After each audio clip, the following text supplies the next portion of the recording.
ইফিৰ প্ৰত্যেক দিনে চিনেমা চোৱা বা বিভিন্ন মাষ্টাৰ ক্লাছৰ পাছত নেটৱৰ্কিং পাৰ্টি থাকে। তাত আমি সকলোৱে এজনে আনজনৰ লগত কথা পাতি, এয়া হ'ল শেখৰজী।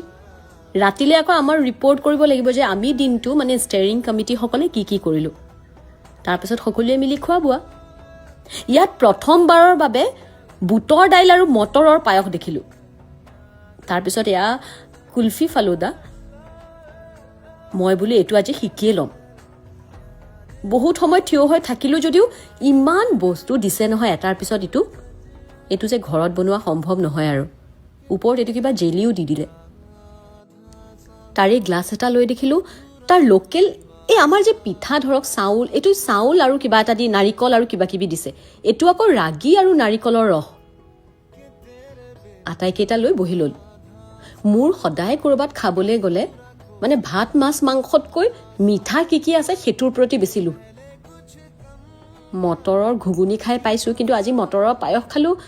খাবলৈ বেয়া লগা নাই, কিন্তু আমাৰ জিভাতচোন জুতিটো ভালকৈ নবহে। তেওঁলোকৰ কিন্তু এই পিঠাটো বিৰাট ভাল আছিলে। আমাৰ কলপাতত ভাপত দিয়া পিঠা যে ঠিক তেনেধৰণৰ।